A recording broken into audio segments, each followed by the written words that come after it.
70% of people will experience imposter syndrome in their lifetime. CEOs, surgeons, artists, athletes, people you assume have never doubted themselves for a single second. They have. They do. But here is what nobody tells you. Imposter syndrome is not a sign you are broken. It is a sign you were raised inside a system the Stoics warned you about 2,000 years ago. Today, Peak Protocol shows you the real route and the exact way out.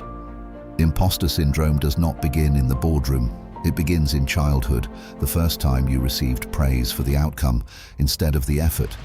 You showed the drawing. They said it was beautiful. The next time, you showed the drawing, and they barely looked up. That moment, recorded into your nervous system, taught you something. Worth is not who you are. Worth is what you produce. Decades later, you walk into a room of competent people and feel like a fraud. Not because you are one, because your brain is still running a program written by a child who just wanted to be seen. Here is the paradox that proves the point. Imposter syndrome gets worse the more you achieve, not better. Because every accomplishment raises the stakes. Every success makes the next room more intimidating. Every achievement becomes proof, not of your competence, but of how much further you have to go. The Stoics called this the infinite appetite of the external. Epictetus wrote, "Wealth consists not in having great possessions, but in having few wants."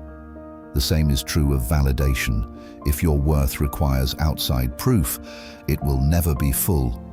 Neuroscience confirms exactly what the Stoics described. Your amygdala, the brain's threat detection center, cannot distinguish between a physical threat and a social one. Being judged by peers, being exposed, being found out. Your brain reads all of it as the same danger. So when you walk into that room, your nervous system does not see a meeting. It sees a survival event. The fraud feeling is not a reflection of your competence. It is your amygdala doing exactly what it was built to do, protecting you from a threat that is not real.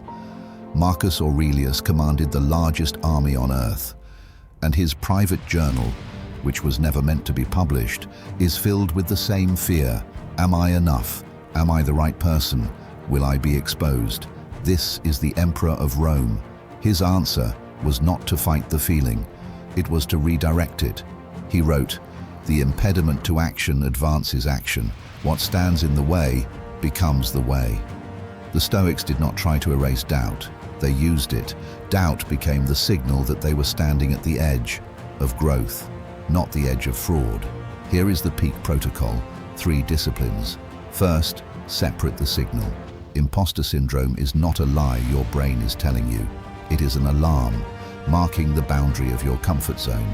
The alarm is not the problem, it is the compass.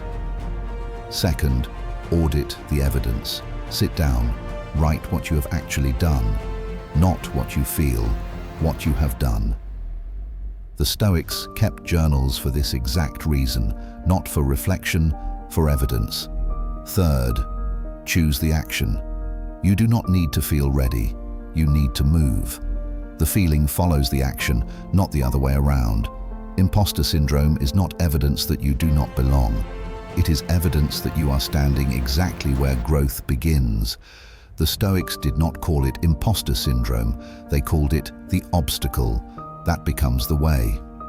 Peak Protocol. Peak is not a place, it's a practice. If this reframed something for you, subscribe. The next protocol continues the work.